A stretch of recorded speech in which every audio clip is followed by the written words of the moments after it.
Hello everyone, আসসালামু আলাইকুম। Welcome to back my channel. আশা করি দূরের ও কাছের বন্ধুরা ভালো আছেন। আজ রসমালাই পিঠা তৈরি করব। এই পিঠা খেতে দারুণ মজা, দেখতে যেমন সুন্দর খেতে তেমনই মজা।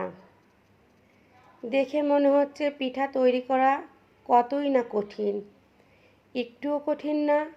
পিঠা তৈরি করা খুবই সোজা। চলুন দেখেছি কিভাবে এই পিঠা তৈরি করতে হয়।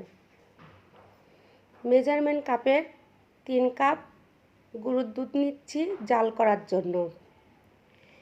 এখানে গরুর দুধের পরিবর্তে গুঁড়া দুধ পানি দিয়ে মিশিয়েও নিতে পারেন, কিন্তু আমি গরুর দুধ নিয়েছি। একটু গরম হলেই আমি গুঁড়া দুধ মিশিয়ে দেবো দুধ ঘন করার জন্য। মেজারমেন্ট কাপের হাফ কাপ গুঁড়া দুধ দিচ্ছি, দিয়ে হ্যান্ড উইচের সাহায্যে আমি দুধ মিশিয়ে নিচ্ছি। 2টা এলাচের ফল দিয়ে দিচ্ছি। চাইলে আপনারা ভেজে বেটে দিতে পারেন। আমার দুধের বলক এসে গিয়েছে। মেজারমেন্ট কাপের হাফ কাপ দুধ উঠিয়ে রাখছি আমি চালের গুঁড়া মেখে নেওয়ার জন্য। স্বাদ মতন লবণ দিয়ে নিচ্ছি। 1/4 কাপ চিনি দিচ্ছি, দিয়ে দুধের সঙ্গে ভালো করে নেড়েচেড়ে মিশিয়ে নেব।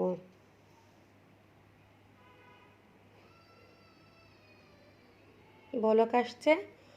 1/4 কাপ নারকেল দিচ্ছি, দিয়ে ভালো করে জাল করে নেব। নারকেলটা কম বেশি দেওয়া যেতে পারে। দুধটাকে জাল করে নিচ্ছি। মেজারমেন্ট কাপের 1 কাপ চালের গুঁড়া নিচ্ছি, 1/4 কাপ ময়দা নিচ্ছি। স্বাদ অনুযায়ী লবণ দিয়ে ভালো করে সব উপকরণ একসঙ্গে মিশিয়ে নিচ্ছি। উঠিয়ে রাখা দুধ দিয়ে আমি চালের গুঁড়া মেখে নেব, মেখে একটা ড্রো বানিয়ে নেব। অল্প অল্প করে দুধ দিয়ে চালের গুঁড়া মেখে নিচ্ছি। একটু সময় নিয়ে মেখে নেব, যাতে করে আমার পিঠা তৈরির সময় পিঠা ফেটে না যায়। একটা বল করে দেখি আমার চালের গুঁড়া মাখা হয়েছে কি না। না, হয়নি, ফেটে যাচ্ছে। আমি আবারও ভালো করে চালের গুঁড়া একটু সময় নিয়ে মেখে নিচ্ছি। একটু ভালো করে মেখে নিলে পিঠা করার সময় পিঠা ফেটে যাবে না। এখান থেকে অল্প করে আমি কিছু অংশ নিয়ে নিচ্ছি। এখানে আমি অরেঞ্জ ফুড কালার মিশিয়ে নেব। আপনারা চাইলে অরেঞ্জের পরিবর্তে যে কোনো কালার ব্যবহার করতে পারেন। আমি এখানে অরেঞ্জ কালারটাই ব্যবহার করব, এই জন্য জর্দার কালার নিয়ে নিচ্ছি। পানি অথবা দুধ দিয়ে আমি এটা লিকুইড করে নিচ্ছি। এই যে ভালো করে জর্দার কালারের সঙ্গে মিশিয়ে নেব। আমার মিশানো হয়ে গেছে। অল্প করে নিয়ে ছোট ছোট বল তৈরি করে নেব। মার্বেল যতটুকু হয় তার থেকে ছোট করে আমি বল তৈরি করে নেব। একটা পিঠার জন্য আমার 7টা বল লাগবে। আমি 7টা বল তৈরি করে নিই।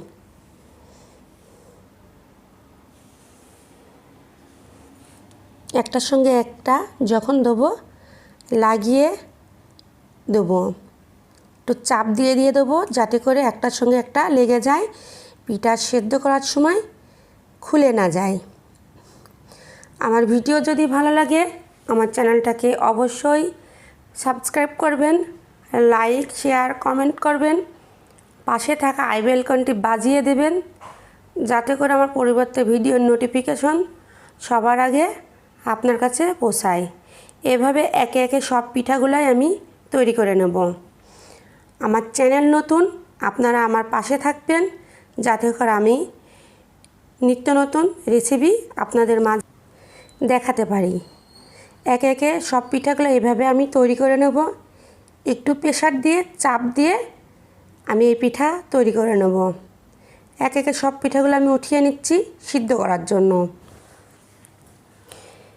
মেহমানদারিতে এই পিঠা খুবই গুরুত্বপূর্ণ ভূমিকা পালন করে।